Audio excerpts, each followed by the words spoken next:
I didn't know that people could fail at friendships, honestly. Of course. It's a very new concept because I'm assuming everyone has those 2 or 3 people at least. You'll be surprised. They don't. Wow. They actually don't. So the struggle is very real in all aspects, whether it's friendship, romance, just at home, in a professional space. You need to understand where the friction is and why is it continuously happening with you. Everyone needs to find a balance between being there for other people, being there for yourself as well. Because what we are taught is that you need to give. All right? You need to be kind. Excessive things of even good things, you will burn out. You will be unhappy. It's okay to be a little selfish.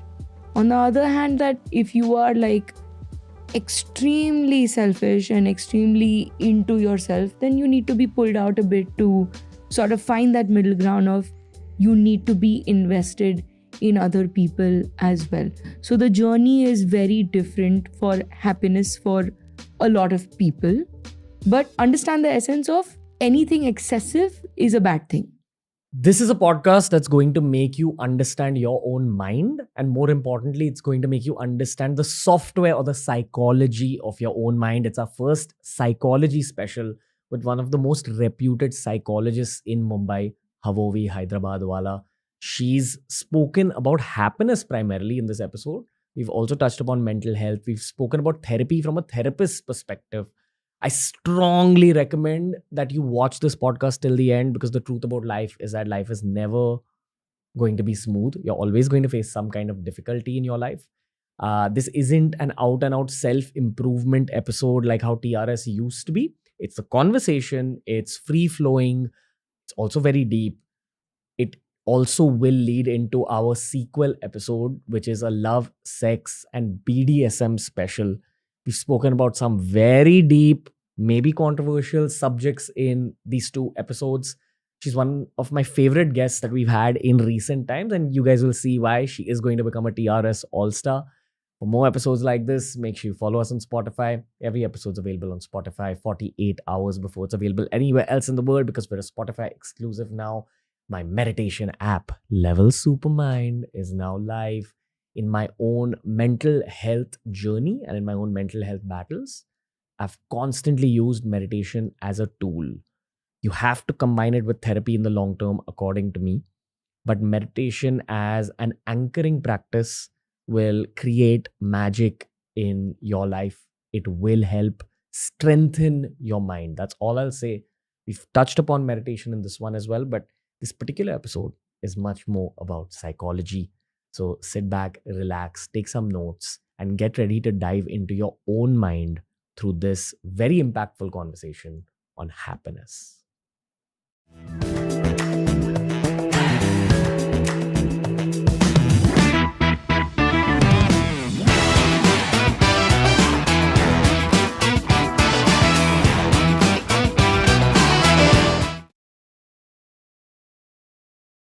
Havovi Hyderabadwalla. Welcome to the Ranveer show. Thank you very much, Ranveer. We're talking about happiness and joy today. We're talking about mental health. And this is our first Psychology 101 episode as well. But in your mind and your eyes, Psychology 101 and happiness are not exactly the same topic. That's not what it is for the rest of the world. Because I think the rest of the world has gotten to know about mental health, psychologists and psychology because of this aspect called happiness. Mm-hmm. So where do we even begin, Havovi Ma'am? Welcome. Vortex. It's a vortex. Okay. You choose which vortex you want to go down into. Okay, all right. If I were a 5-year-old, how would you explain the subject of psychology to me? I think more than explaining the psychology, the subject psychology to you, I would make you focus on how are you feeling. I would make you focus on your inner narrative, essentially. That's what I would do with you. And that's how you learn. Like different people learn differently. Your right? inner narrative. Yes. So every human being has their own inner voice that's telling them, listen, this is what life is for you. Listen, this is what life is for you. Yes. Okay, go on. So everyone essentially has what we call a life script. And unconsciously, we sort of are fulfilling whatever the script is. We've not really chosen it, but when we stumble upon it, we get to sort of work on it and execute it, right? So for a 5-year-old, or let's say even lesser than 10, I would help them focus on their inner narrative, in their inner world, in their voice. Help them realize right from wrong, what is acceptable, what is not acceptable. Being able to speak what is inside you is very important. I just need to break you a little bit here. Okay, I'm an engineer, and college has taught me to view life quantitatively and in boxes. And that's what I've always tried to do. And then my career as an artist teaches me to break those boxes and kind of think in free space. Yes. So I'm going to put both my narratives in front of you. Sure. I've had Dr. Sid Warrior on the show, who's a neurologist. He said that neuroscience is like the hardware of the brain and psychology is like the software of the brain. Yes, that's a perfect narrative. Okay. So when we're talking about neurons, neural pathways, hacking your mind, all that is a part of the hardware. But psychology and the inner narrative is about the, It's the software. It's what you put into your mind. Okay. And and what dictates the software are your genetics plus your life's experiences plus your friend circle. Yes. And the content you consume, etc. Yes. Okay. Yes. Absolutely. Okay. And then now the artist side has taught me that your mind can and will change continuously throughout your life if you allow it to change. Yes. I have a co-founder on this meditation app I'm building. His name's Ayush Anand. He's an IITian. So he's like a peak engineer and he's one of the most quantitative, data-oriented people. And he's also always looking for feedback. So when he asks me for feedback, all I tell him is work on understanding other people, work on empathy. Right. Look at life from other eyes' perspectives. And what I mean by that is he sees life from an engineering perspective. Yes. But life can be so many other things. Absolutely. Now I'll let you continue because that's also a majority of our listeners. A lot of them are from engineering college. India is a very mathematics-oriented country. It is. Which is why it's difficult to understand mental health and psychology in the first place. It is. So I have a lot of people who think in this quantitative manner coming in. Also, it's not necessarily like engineers. It's also our culture. It's how we are brought up. In India? In India. Essentially. Why just India? Actually, from all over the world. I've seen people from all over the world. If you're brought up in a quantitative space, it will be very difficult for you to sort of see the emotional side of things. Okay? Let me sort of give you an example. So men are essentially taught to be very strong. Okay? Now, they don't know what it is to be emotional. They don't know what it is to sort of see on the other side because their programming is, nahi, mard ko dard nahi hota hai, right? Is to continuously be strong. No matter what, be strong, pull along. It's very new that people are actually talking about men's mental health, which is a very important thing. And they teach you how to rewire your system. So, essentially, if a program is not working, understand what part of the program is not working. Okay? If being absolutely calculative is not working for you, you shift your space from your thinking to a feeling part. Ma'am, but how do you even know if it's not working? You will know. See, when are problems, when they're sort of interfering with your daily life, your routine. If you're having a lot of, let's say, family feuds and there's a lot of friction in different parts of your life, automatically, there is something that's up that's not working for me. Okay. Now, to get to that point also where you believe that it's not working for me, it's a bit of a journey. You need to be sort of open to that.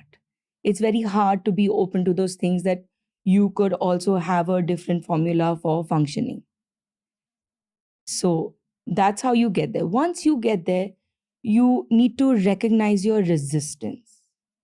Again, the reason I'm stopping you so much in the middle is I think you're talking at a slightly high level. So I'm trying to boil it down for the audiences. And I'm loving this conversation, by the way.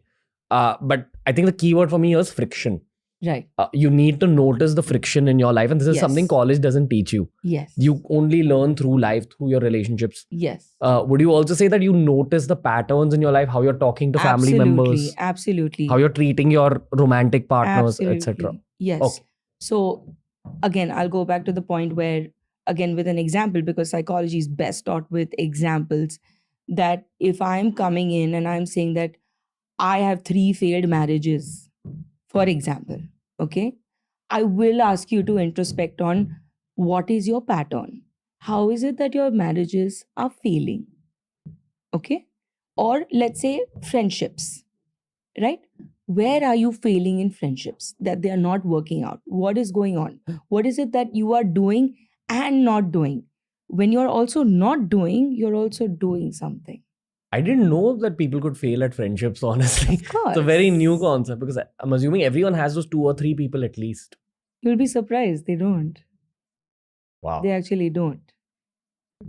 So the struggle is very real in all aspects, whether it's friendship, romance, just at home, in a professional space. You need to understand where the friction is and why is it continuously happening with you. What is stopping you from changing your narrative and putting in a new formula to walk further? Okay.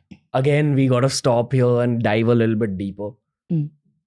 How do you apply this change of narrative angle to these situations? For example, let's take that friendship situation. I'm sure that you've had clients like this, but they've had failed friendships. Do they all have common narratives? No. It's always a different thing in each It's case. always a different thing. Okay. So could you shed some light on this?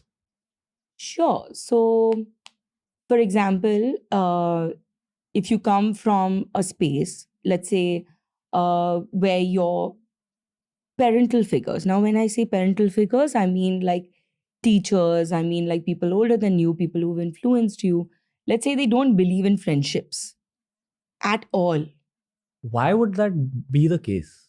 There are people like that? There are people like that who are scared to like invest emotionally in other people in the fear of, let's say, heartbreak or just getting hurt. Maybe they've been double-crossed in their own past. Maybe they have, or maybe it's, let's say, what we call transgenerational. This that my parents have not done it, their parents have not done it, their parents, and it's just sort of passed down that you come alone, you live alone, you die alone. And that's just how it sort of goes. So there are people who are very hesitant and they don't realize there's an inner resistance to like make friends. And when you make friends, how do you fulfill the friendship? Because friendship is also about showing up a lot. So if you have grown up with the mindset of me first, right? It's very difficult to sort of fulfill a two-way relationship. Just want to throw in an anecdote here. First 6 years of my career, I got very into my career.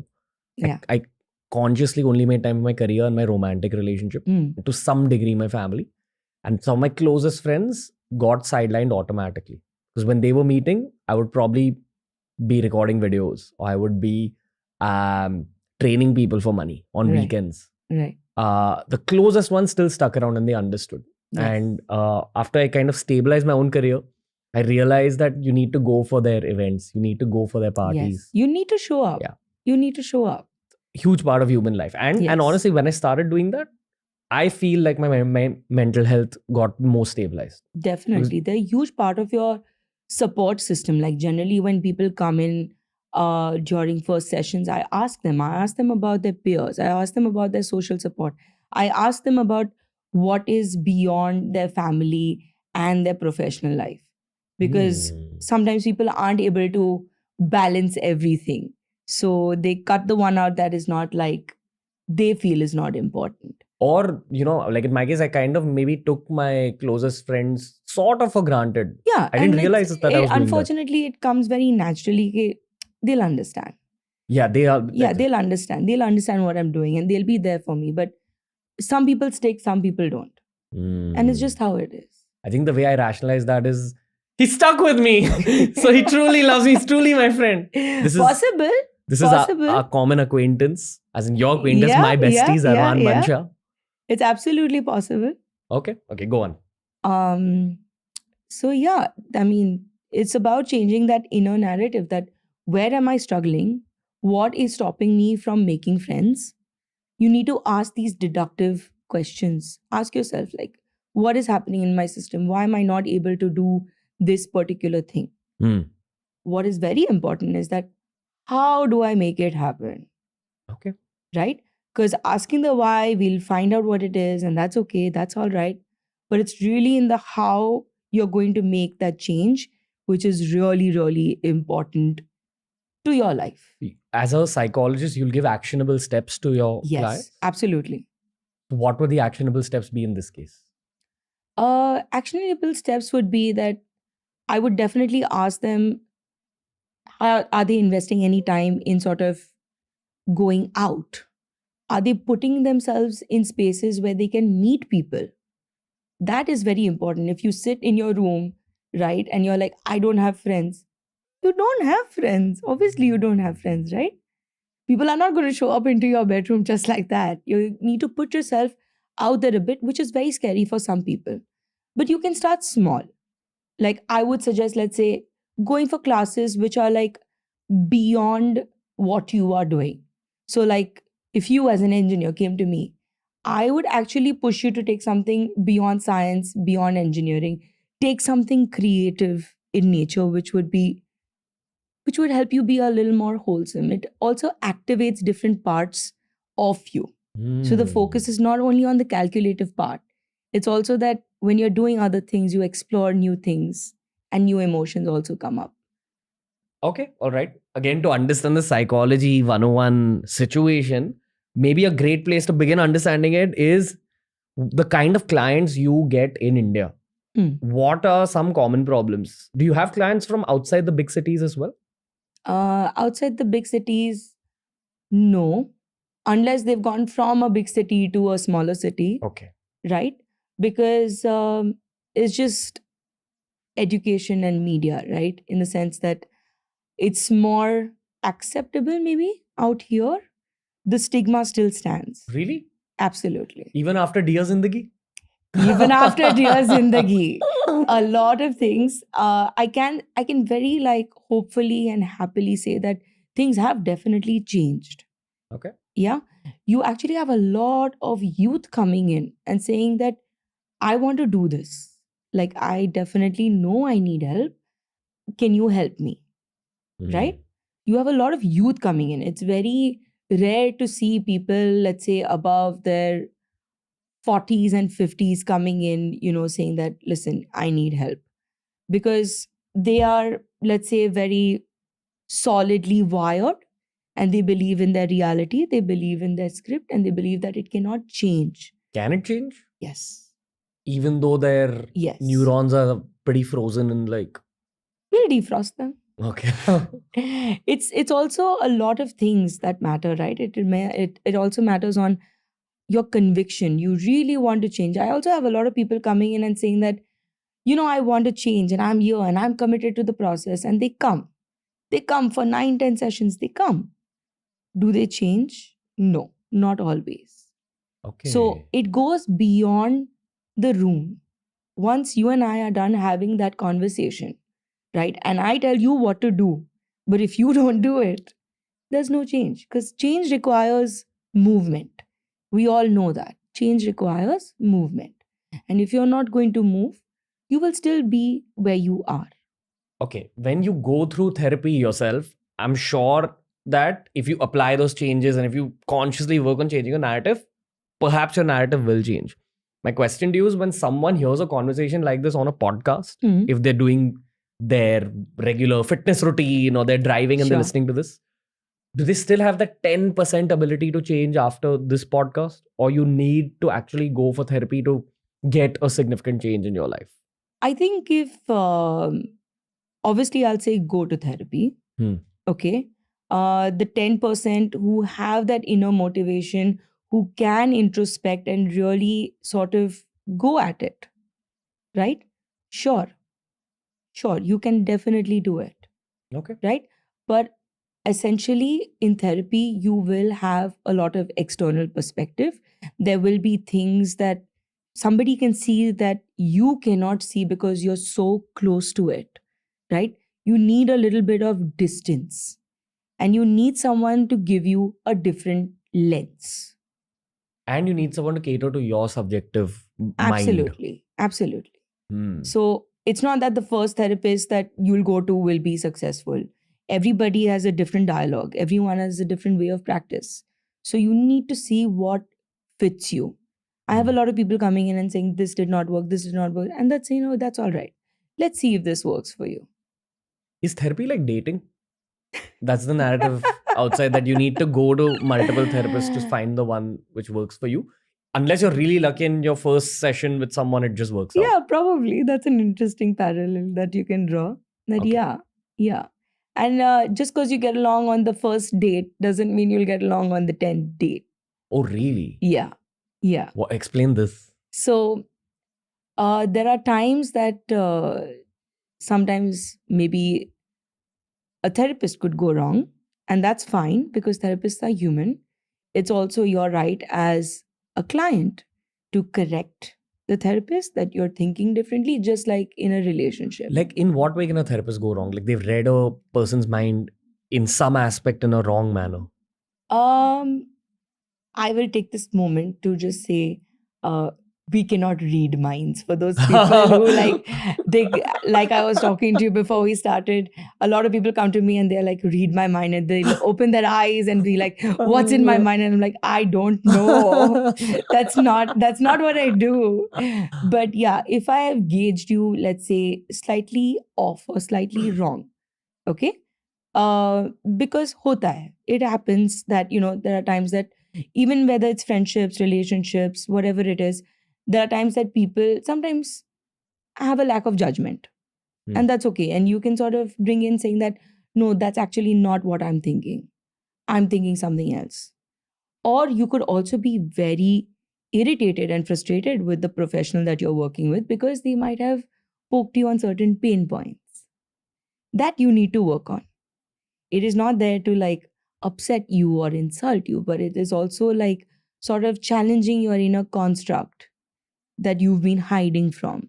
So either you sort of flesh yourself out and see what about this, upset me, and go back to the drawing board, or you can definitely move ahead to somebody else if you're not feeling comfortable, because there might be one problem, but one problem can be dealt with in different ways. So the conversation will be slightly different. So, say if it is like dating and you found your dream therapist, is the box that's supposed to be ticked the fact that you feel very comfortable and smooth with that particular therapist, where you just feel it's effortless? Is that like a... It is effortless. It is very comfortable. Even when you are experiencing discomfort, you are okay being vulnerable with this person. This person is your person. And there are no judgments here. Okay. There are no judgments. It's a very unconditional space where you can say and be whatever you want. Okay. So again, I'm going to kind of give you one of the most common urban objectives, which is career success. Okay. I'd also put probably romantic success in that same bracket. These are the two most common goals that I see of people around me. Right. Am I right in saying that? At least for people in their 20s? Yeah, definitely. They want to be sorted with both things. Okay. Yeah. What usually happens in the 30s? Because I'm sure more factors get added. Like, what other objectives come into play? I think it moves from, so just in my head and a very personal like experience sort of thing, I think the 20s is all about love. And in the 30s, you want peace. So when people come in the 30s, the perspective of the 30s is that, I sort of need to iron out whatever is there. I have made mistakes. Let's say there is no like 20s में सिर्फ 20s में love or career is the problem or it's the success. It happens in the 30s also. It happens in the 40s also. Really? Yeah. It goes on. Like, just because someone's lived really long doesn't mean they've been successful. They've sometimes fallen very hard and, lived with the script that they've not changed. So this particular thing, 30s essentially, what I see is issues. like same issues, maybe slightly more intense. Really? Yeah. It becomes more intense in your 30s. Yeah. That would discourage a lot of people my age in the late 20s who are just about to turn 30 and they think they're entering a golden period. Sure. Every period is a golden period. It's what you make of it, right? Like Okay. if today you, me, anybody, if we don't do the work, nothing will happen. Okay. Just expand this thought of 30s being more intense. I think you get really fixed in a lot of ways and you believe a lot of truths which are already set in your system. Okay. That's why people say, right? That's why our parents say get married in your 20s so that, you are more flexible, you're more sorted, you will adjust in your 20s as opposed to your 30s and your 40s. There are people, there are outliers in the norm, right? Which are like able to do these things at different ages. They are there. For example, if I have fulfilled a certain script in my life that has been given to me internally, I have, right? If I have not rectified it, it will definitely show up in the 30s. Okay. I want to talk about this parental issue thing. I would actually like for you to begin from Freud and Freudian concepts for people who never even heard the word Freud or the name Freud. Okay. Because for me, from whatever little bit I know about psychology, isn't he called like the father of psychology? But in today's day and age, they've discounted a lot of the things he said. That's my viewpoint on him. But one of the things that he said that actually made some sense to me is when you're an infant, you see your behavioral patterns of people around you, your parents, etc. Yeah. And that sets itself onto your mind. So you start kind of adopting that as the beginning of the narrative of your life. The thing is, if the railway track points 1 degree on the right initially, 20 years later, it's going to be very far from where you're supposed to be. So in your infancy, when you're a toddler, when you're 4 years old and your memories are first forming, if you see your father talking to your mother in a certain way or your mother talking to people in a certain way, you believe that that's reality. Yes. That's how all couples are. That's how all families are. That's how all households are. But then as you grow up, as you become a teenager, that's broken because you go see your friends' families, etc.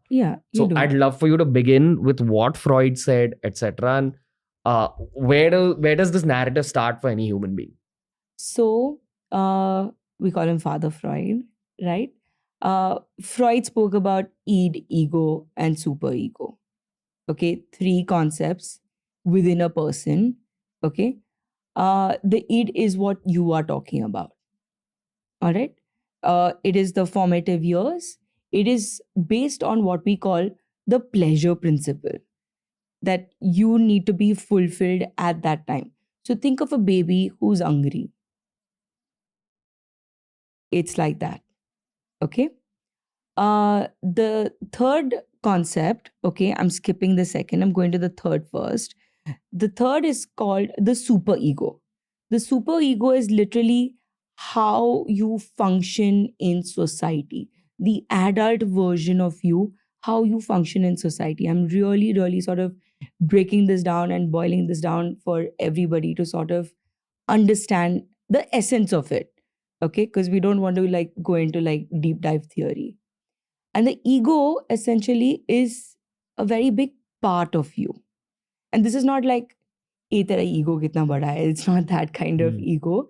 It is a part of you. All 3 are a part of you. Okay? The ego is you, the person. All right? The person that also learns to sort of try and balance and see where you lie. Okay? Self-analysis. The self, not analysis. Okay. The self. So that's one of the many things that Freud has said, right? You have like the whole tip of the iceberg also, where you have your consciousness, your subconsciousness, and your unconscious, which you see very much under, an ocean where most of the things lie. That's another theory of Freud as well. Okay. Where your thoughts lie, where do things come from, where do they translate from, right? Whether it's your thinking or whether it's doing also, You think of the unconscious mind as a huge library of file cabinets or books. Some you touch, some you don't touch. Sometimes you don't even know where certain things come from. It's only when you sort of deep dive, you understand where certain things are coming from. Okay. Have you seen Bruce Almighty? Absolutely. Where Yes. Jim Carrey meets God for the first time, which is Morgan Freeman. And Morgan Yes. Freeman shows him an office full of drawers, and each drawer contains every thought that he's ever had. Yeah. Good representation of the unconscious mind. Interesting. It could be. Okay. Yeah. I mean, for people to really like have a picture of it, we can go with it. Okay, sure. Suddenly you just remember some random memory and you're like, oh, that had also happened. Or so you meet a friend who says, remember when that happened? You're like, yeah, that had happened, but I hadn't thought of that since 8th standard. Correct. That's from your unconscious mind? No. Okay. No. That could also be like just long-term memory. How do I put this? They are storehouses, the unconscious and the subconscious. They are storehouses, and the conscious mind sort of then acts out what it thinks is right. What's the difference between the subconscious mind and the unconscious mind? You don't have access to the unconscious mind on, like, let's say, when you're awake. Okay, if I had to put it in a very simple manner, generally that's how like people end up going for like hypnosis, to have access to the unconscious mind. Okay, the subconscious can also be accessed when you are awake and when you are sleeping, but essentially, yes, when you are, we say subconsciously you actually mean this. Like, there are times where people pull you up and say, actually now you actually mean this. For example, you're angry and you lash out. Okay, what your subconscious probably wants to do or say is sad, but the mask is that of anger, because anger is more acceptable. Do you still utilize these concepts from Freud in modern day psychology? As an Indian therapist, I have to be an eclectic professional, and this is something I say to my students as well as people, that what it means is that I need to know multiple schools of thought to deal with one person. Eclectic means? Eclectic means I need to know at least 3-4 schools of thought to be able to deal with a person. Okay. Because we're very multi-layered. In India. We're very, very multi-layered. We come from a very diverse background. So essentially what works for one may not work for the other one. So you need to know how to like switch your gear into something that will work for the person who's sitting opposite you. Which only comes through experience? Absolutely. So are older psychologists technically better? Like that's the case with doctors also? I have a different perspective. My perspective is that it is how much you put into your training as well. It's your life experience as well. Because I'm 36. I have 60-year-olds coming to me. And they sort of show up for therapy time and time and again, and they want to change. And they never once say that you've never seen life, you don't know life, right? It's also other things that the therapist brings. You bring yourself, you bring whatever wisdom you have, whatever you have, your authentic self. You bring it to the table. And it will shake the opposite person, like especially if they're talking to someone younger, because that's a very real thing in our culture. Like, what advice can you give me? I've seen like 40 more Diwalis than you, right? That's the common notion. But with conversation, you can break that. Okay. And it's really about how much you've learned, how much you've done. I know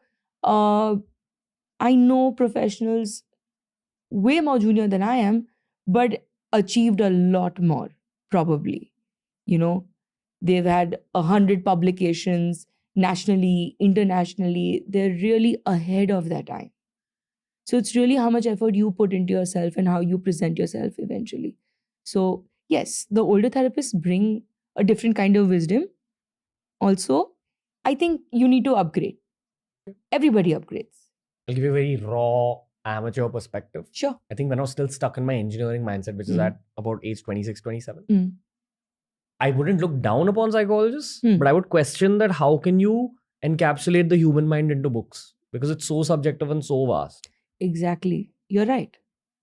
The way I answered that question for myself, and I spoke to Gayatri, who's our common contact, she actually has got us in touch. Yes. I understood your world better, and I figured that y'all are therapists and psychologists are way deeper in that journey of understanding the human mind than the average person.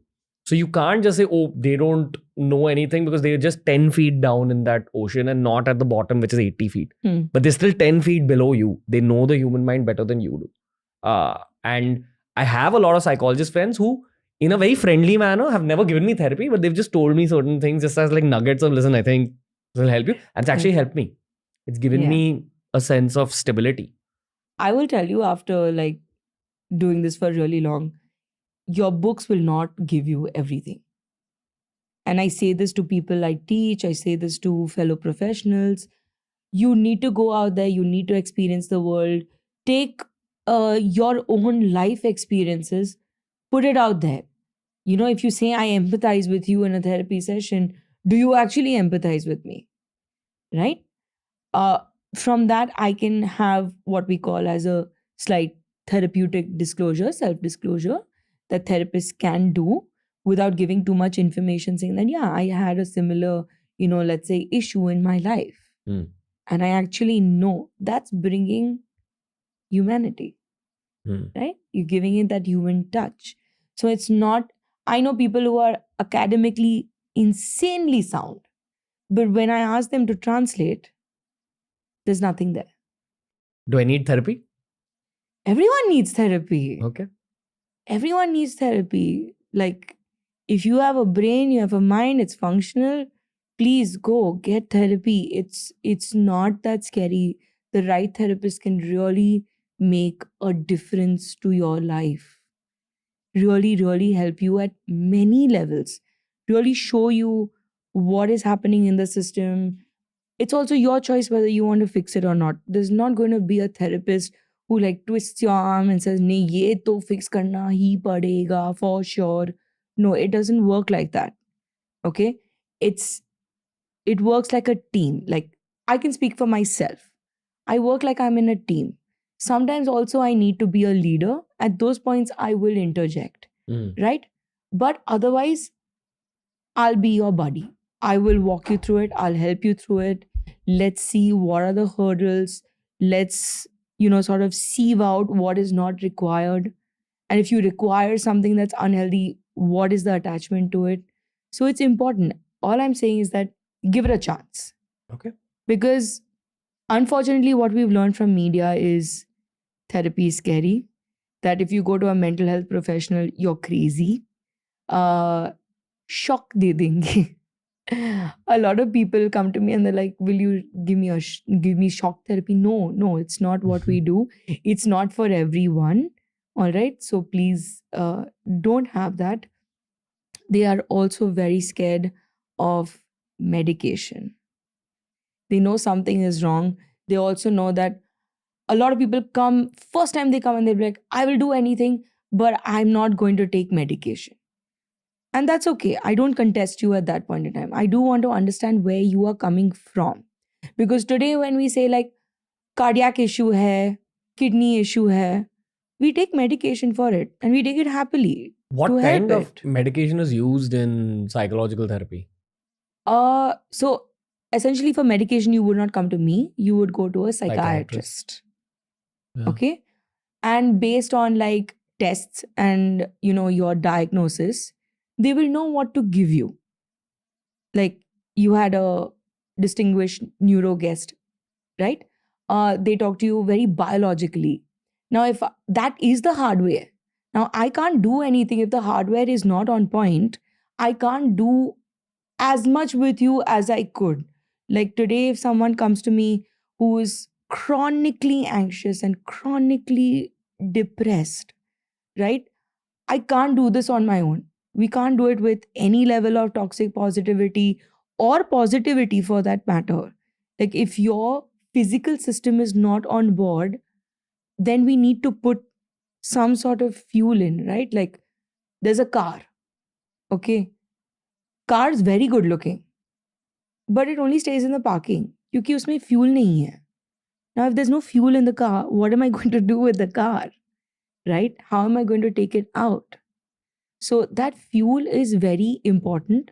And what kind of medication? It's very subjective. Now, it depends. Now, for example, let's say many things can go wrong with one thing, right? So, for example, with your heart, you can have low BP, you can have high BP, right?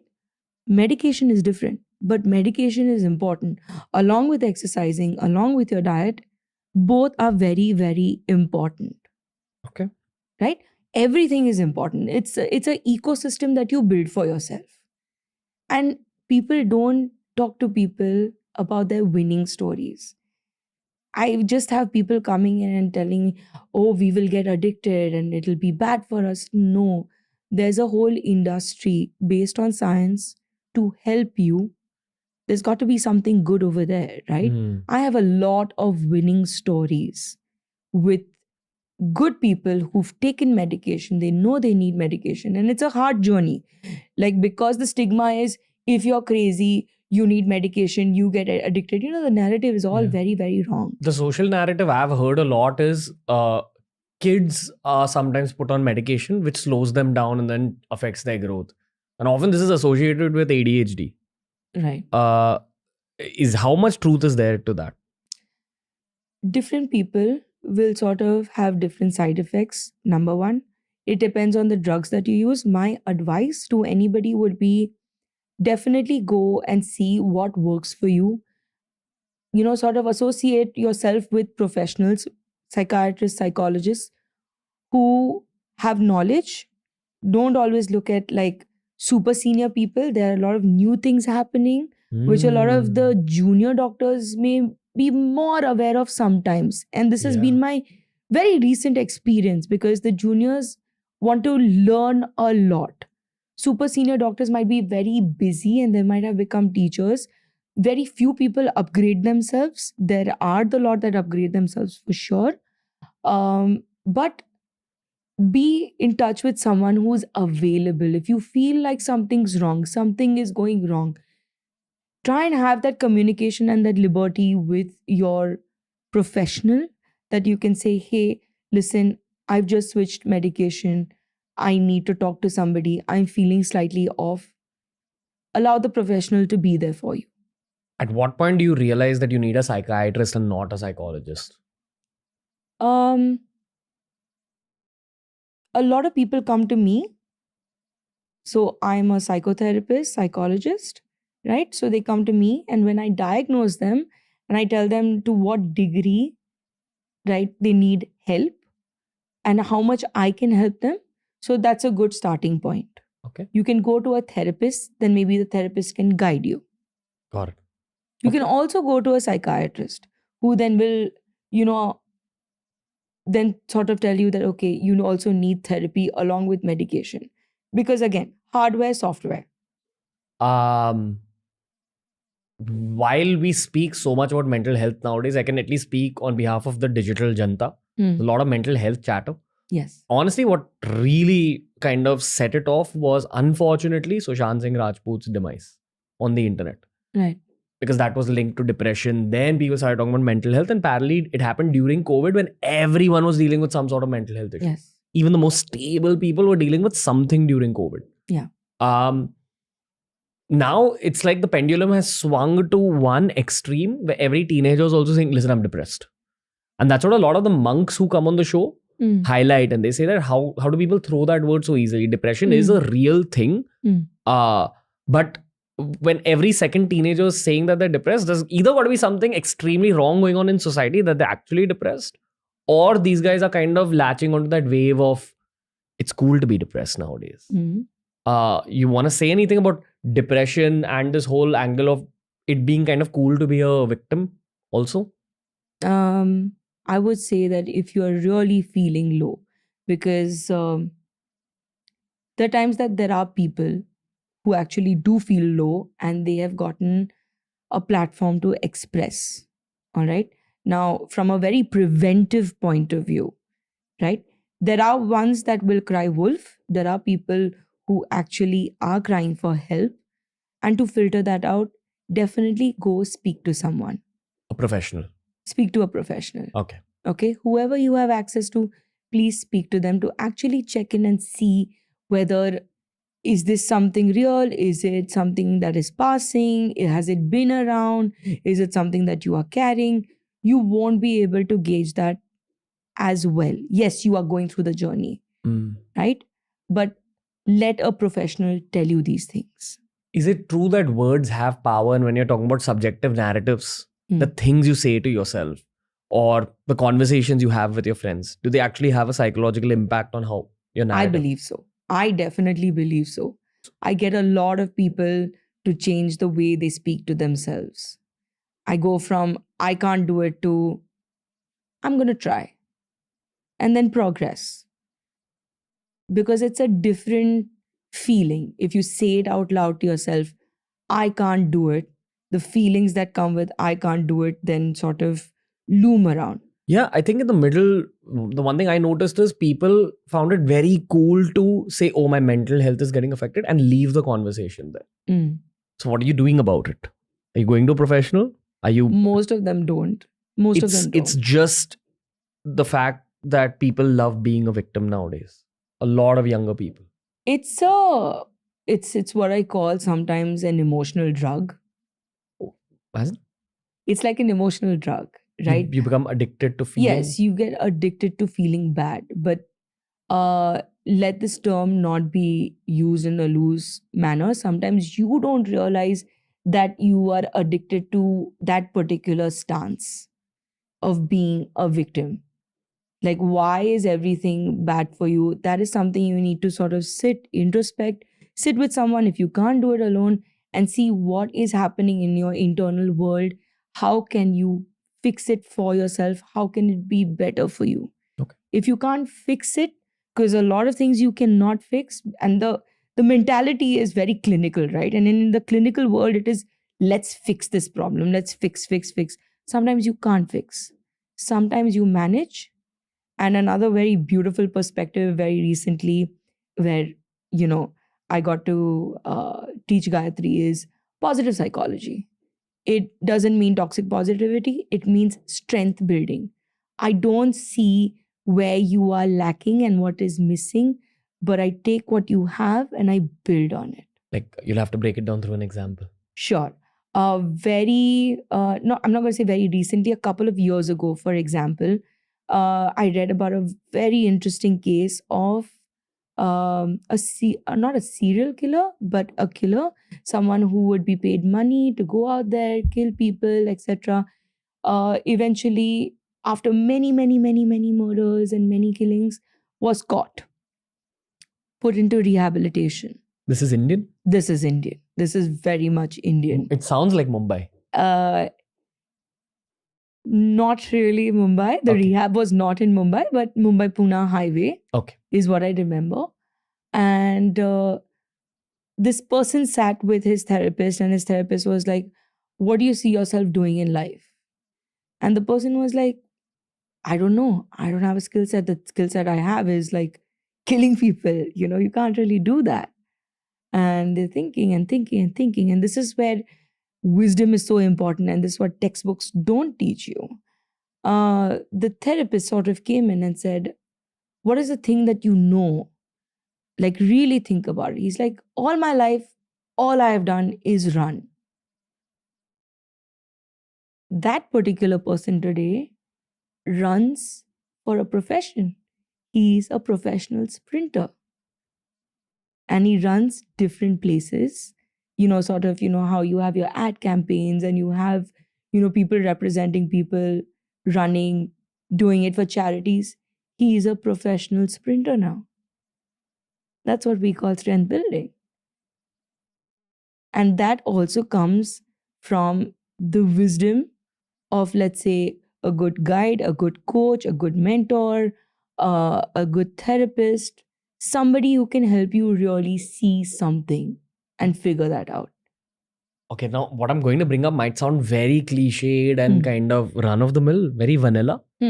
I feel if you find your passion in life, it can protect your mental health in so many ways. Definitely. And that's why there's so much of bad mental health right now, because people are not pursuing what they want to do. And that's been the problem for so long. If you're not going to live, and believe me, this is a very hard struggle. Authenticity is so important. You know, the rebuttal to what you said, and I don't agree with the rebuttal, but this is what people's rebuttal is. Yeah. They say that, oh, I don't have the financial capability of doing what I want. And I disagree with that because it's 2023 now.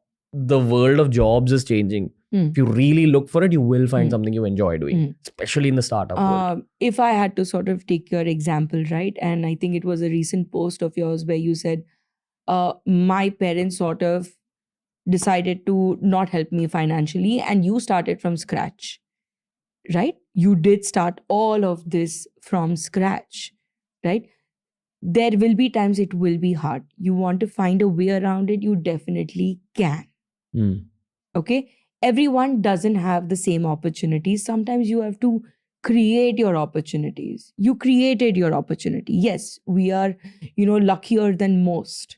I feel I'm being recognized now, 8 years in. Yeah. Like there was moments even in year 6, year 5 where I felt like I'm just being overlooked. Yeah, that's a very long time. 8 years is a very, very long time. And only you'll feel the time. Right? When you say 8 years, you feel it's long. A lot of senior people will be like, हाँ ठीक है, सिर्फ 8 साल किया. Right? So the rebuttal, yes, I hear the rebuttal because the rebuttal is given to me a lot during sessions as well. When we start like talking about managing and finding opportunities, making opportunities, it is a difficult maze to maneuver. It definitely is. And not discarding that it is difficult at all. But like you said, it's 2023. We can sort of try and find opportunities, if not anything else. Start somewhere, start anywhere. Start small, but move forward. Definitely move forward in your capacity. You never know who you stumble upon. Okay? And I will be very loud and proud about this. I was just somebody teaching, giving a lecture. I didn't even know I could end up here. And this is a very, very big deal for me, right? So that's just how it works. You never know who knows you, how they know you, where they know you from. But it just happens. Connections work. It happens. You have to just keep at it. You just sort of keep at it. And I know consistency is also hard because that's something a lot of people struggle with. I do too, many times. But it's something you just keep going at. Even in a 0.1 manner, even on a bad day, if you can do just 1 on 10, it's counted for something. I'd like to highlight something you said previously on this episode, which is that your conscious mind will be saying, listen, I'm not as privileged as this guy to do what I want. But your subconscious mind is saying, maybe I'm not brave enough to actually do that thing, which is why I'll overcome my fear with throwing shit on someone else. Yeah. Yeah. And you're from the, digital space and you can see how much, sort of people throw at you. Oh, yeah. No one's asking them, but they throw it at you. And that's massive amounts of projection. There's a lot of disdain in it. There's a lot of but beyond all of that, there's a lot of sadness in it. Yeah. Right? It's the reality. People listening to this may not even like what I am saying and they might throw crap at this as well. But it's the unfortunate truth. I gotta ask you about the spiritual stuff as well. Does it go hand in hand with psychology? I know theoretically it probably doesn't. And I'll tell you why. Now, my spiritual journey included a lot of meditation, which I'm still doing every day, but it includes a lot of sort of self-analysis and behavioral analysis as well, where we're told in my particular meditation school that the moment you start feeling anger and you act upon it, understand that's something against our path. So initially, don't act upon your anger, don't lash out because your actions matter and you're putting out that fire into the world. And over time, you need to also be able to spot when the anger is rising. It's a very difficult process. It probably took a couple of years. It is. But along with the yoga that they put us through, along with the meditation they put us through, I've seriously reached a point where now I feel I have like complete control over my anger. There's very few times, maybe like twice a year, but I'll have to lash out to someone, even if something's gone completely astray, if there's a Right. very terrible situation. Right. And it's been a positive for me. And I know that this doesn't apply to everyone. Of course, you need all that yoga and meditation to really strengthen your emotional side. So this is not advice. I'm just trying to relay my own experience. Does this help psychologists? Like, how do psychologists look at the world of spirituality? Because I've always seen varied perspectives. Different psychologists will look at it differently. Someone will say, yeah, this is good. Someone will say, no, but this is not real. This is not natural. So I'd like to know, while I ask you a general question, I know this is a personal question. How do you look at it? It's a very good question. So there is a school of psycho-spiritual people, and there are psychologists who understand spirituality because they also learn spirituality. They sort of also make it a part of their practice, which is pros and cons, right?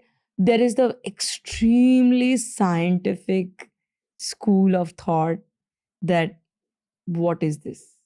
Like, how does this work? Yes, you may have research on it that says, yeah, that, a lot of things change when you meditate. Yes, okay, fine. I'm somewhere in between, to be very honest. Do what works for you. All right. I'm also very scientific in the sense that suppose you are having something that does require medication. All right. I'm not going to tell you to only meditate. I will tell you meditate and medicate. Okay. Both go hand in hand. How do you look at meditation? Like, what do you think it does to the software? I think it's an amazing complementary thing. I don't think everyone can use it just individually, especially when you have a lot of issues, right? I think that people who understand spirituality also know that they will need help. And it's not always sitting and meditating. Meditation can sometimes get you from point A to point B to recognize what your resistance is. You find it. Sure. All right. What do you want to do after that? And that change, someone might have to assist you. Okay. It's also very time bound. Now, do you want to take many, many years and change? Sure, maybe it'll come around, but the process will be very slow. Okay. I've seen a lot of people come to me and say, I pray. Is that okay? Of course, that's okay. Does it make you feel good? Of course, that's okay. Why shouldn't you pray? Pray to whoever you want. That's fine. Right? Can I meditate? Definitely. And for me, when people come in, let's say, for example, anxiety and depression, there is an upheaval in the nervous system. Now, when I need to sort of help you with that, I need to, let's say, rewire it. How do I rewire it? Grounding, meditation, they're very, very important. Suppose I faced some sort of trauma, all right? Now, my response to everything is from that survival point of view. But life is not like that anymore, right? I need to help your nervous system sort of understand to come to a base level where you can sort of gauge that everything doesn't have to be responded from a survival point of view or from an attack point of view or from a run point of view. Anything excessive is bad. So you can gauge and sort of move ahead. But I need to sort of rewire that system. So meditation helps a lot. Grounding helps a lot. We all know that there is, I think I heard one of your guests say this, that we all have a certain level of electricity in our system, right? This needs to sort of keep going. This energy needs to keep going, right? So for that, meditation is definitely a plus point. is everything going to get sorted just by meditating? It's like saying, I have many blockages in my heart, and I'm sort of at 10% heart beating. Is meditation the only thing that I'm going to advise you to do? No. I need a surgery. I need medication. I need to also teach you how to eat right, how to exercise right. Like I said, it's a ecosystem that you have to build with yourself. Yeah. And I used to be one of those people who thought that meditation is the only answer. And age and the meditation itself taught me that no, you need to combine it with Yes. psychology as well. You definitely do. Yeah. Because I think the biggest jump I had from a brain perspective was on the show, talking to guests, especially the ones related to neuroscience, etc. Right. And while I feel meditation is a great way to connect to a higher spiritual power and to increase the time between your reaction and your response, like you get a lot of control over your brain.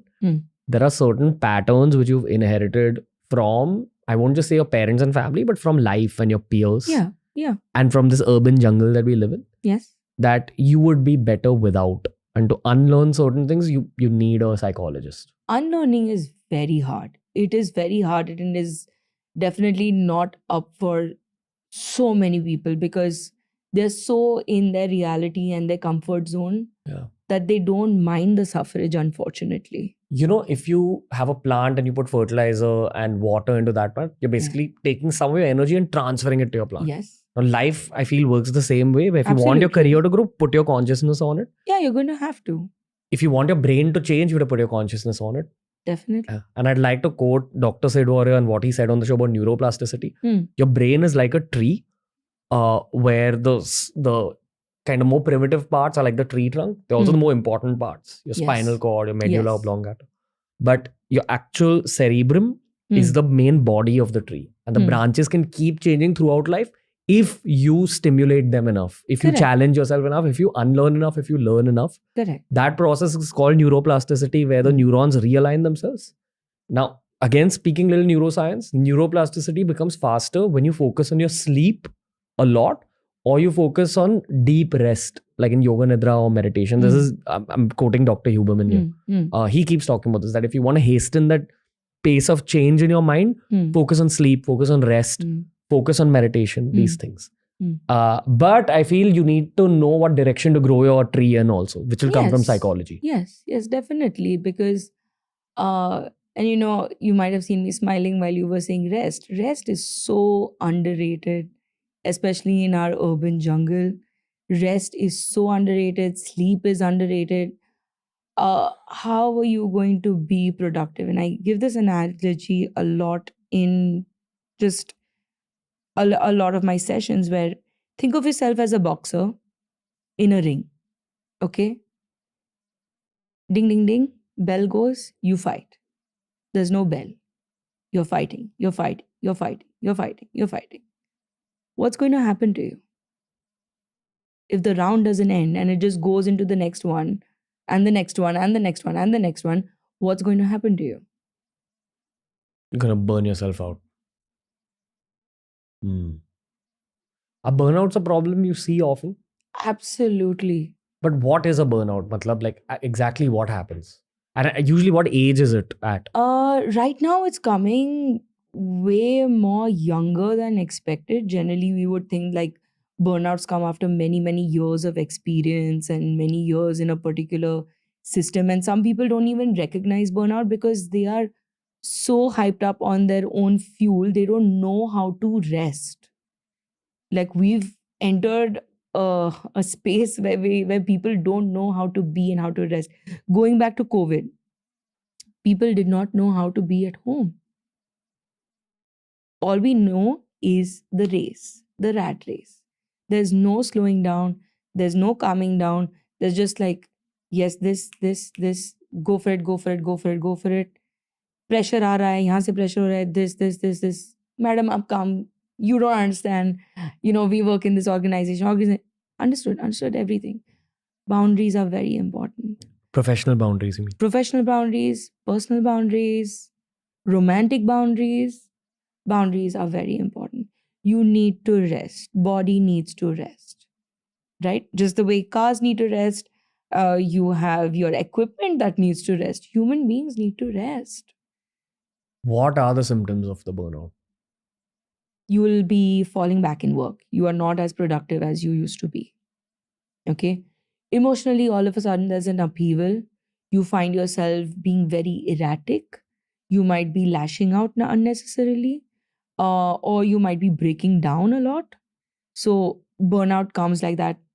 Eating habits are very, very bad. Sleeping habits are very, very bad. Self care is very, very low. Okay. There are times that your attention also gets very affected. So these are all those signs. Like, you know the work, you know what you need to do, but somehow you just sort of like you blank out at different points. You could be the best at what you're doing, but if you don't listen to your body, at one point it's going to override you and be like, it's time to sleep. It's time to take a nap. It's time to wind down, which is very, very important. And what age did you usually see burnouts happen at versus now? I am seeing it as young as in college, Really? at bachelor's level, at master's level. Before they're entering the workforce, they're like, I don't want to do this anymore. I don't want to do this anymore. I'm done with it. Now I want to do something else. I'm also seeing people like as they grow academically, they're completely burnt out with higher degrees, like their PhDs, where you have to really deep dive. They really deep dive, and you don't have time for anything else, right? So I'm seeing it as young as that because of the demand of perfection, the demand of performance. You have to do well. This is the only way to do life, that you have to do it well, right? We see a lot that, creativity is not given enough footage in any child's life. Sports, creativity. I am seeing trends change, but I also have a chunk of people coming and saying, पर मेरा बेटा मेरा बेटी science कर सकता है ना, can they do science? Yes, but then what? Like, you are signing up the child to be miserable for the next 2, 3, 4, 5 years, and they're doing what you want to do. Did you ask the child what they want to do? And the comeback is, बच्चा है. What does he know? What does he know? Or what does she know? Children know. Children know. You have to garner that sense of self, that adult in every person. They know what they want to do. I honestly feel the capitalistic perspective here is that there's enough money to be made in the world, and Absolutely. I mean, look at what people are making money out of. We would never think that this would possibly happen at one point. yeah, it's just parents need to understand it's not the 1990s anymore. But it's what they have learned. So they will say that this is the formula, ye safe hai, this works. There's a lot of safety in what you know versus the unknown, right? I'm hoping that content changes that going forward. It is. It definitely is. But it's very neo-nascent. It's extremely neo-nascent. It has a lot of work that needs to be put in, a lot of fuel that needs to be put in. And what is convincing for parents to change now is visibility, when they can see that people are doing different things besides being your generic doctor, engineer, etc., etc. They are seeing that, having your own podcast is a real thing. Or like being a musician now is a very real thing. Yes, if you don't put in the hard work, no matter where you are, you will fall. Yeah.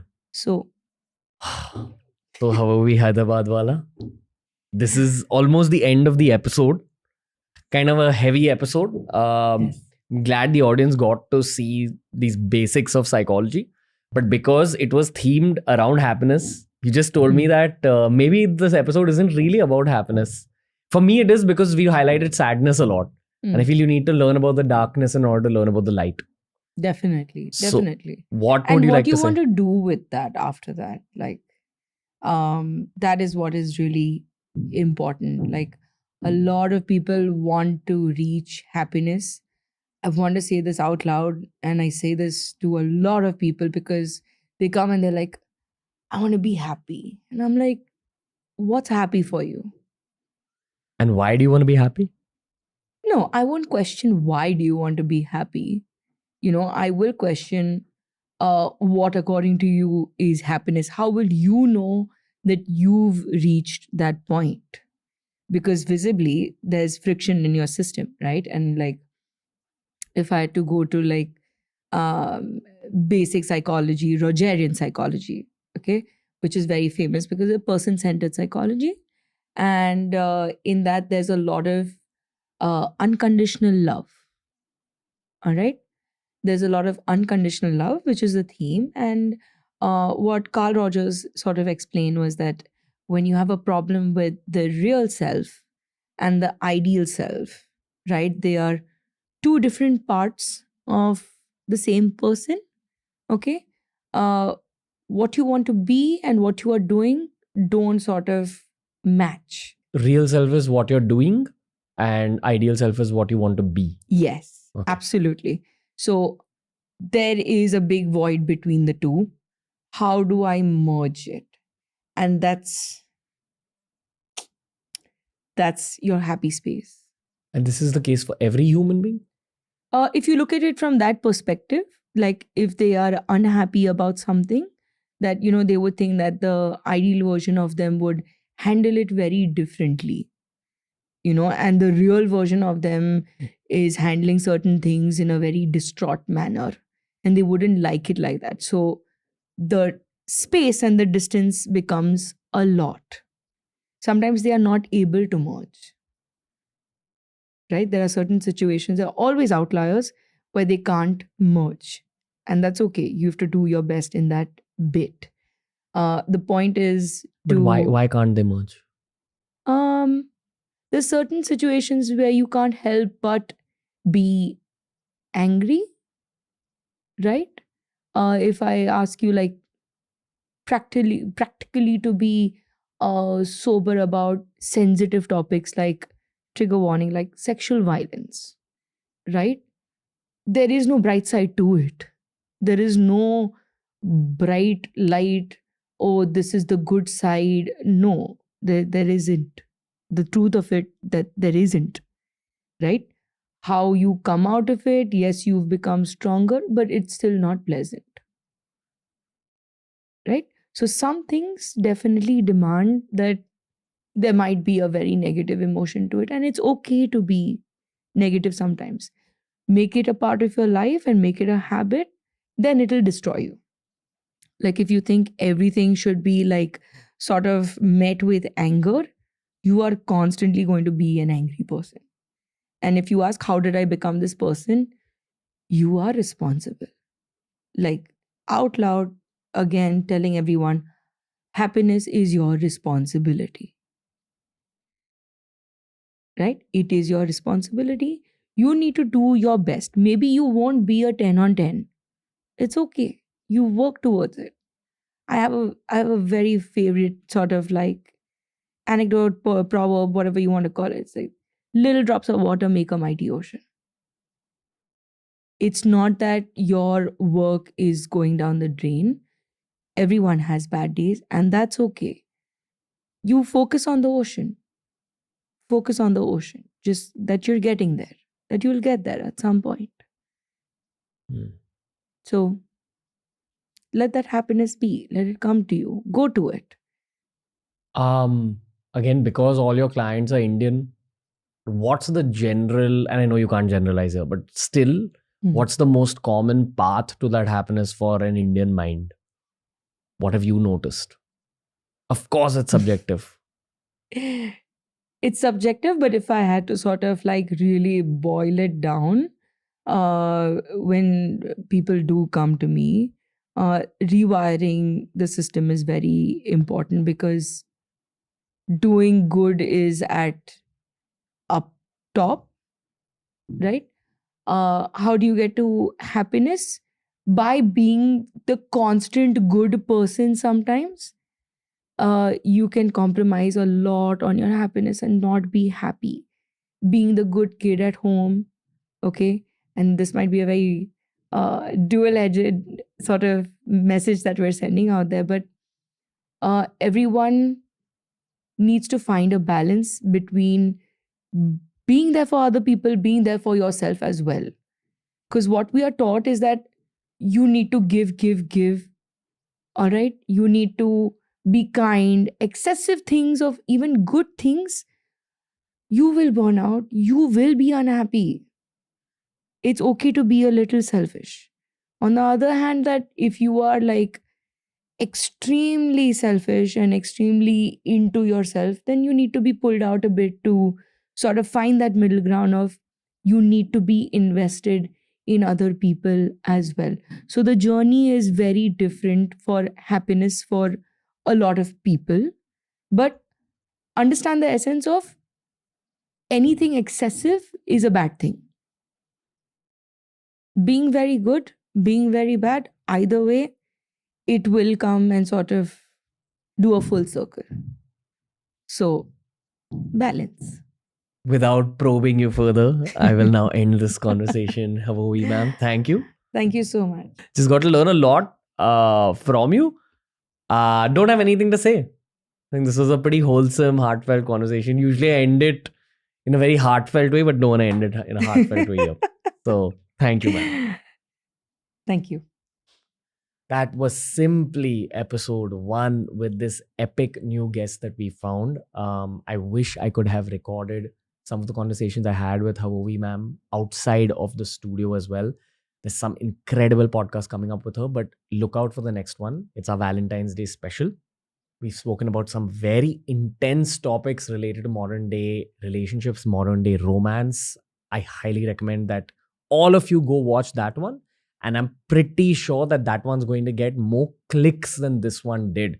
So if you want to spread the word about mental health, about therapy, about psychology, I urge you to share this episode with your friends. Share it on Instagram. It'll mean a lot to the journey of TRS. I feel this is one of the most important TRS episodes because it's about the true nature of human existence, which is the chase for happiness. I hope you enjoyed this one. For more episodes like this, make sure you follow us on Spotify. Every episode's available on Spotify 48 hours before it's available anywhere else in the world. As usual, I will request you to also download my meditation app, Level Supermind. Lots of English meditations as well as regional language meditations are now live on Level. You'll enjoy it. You will grow through it. And until next time, from Ranveer and the team and Havovi Ma'am, we'll see you later.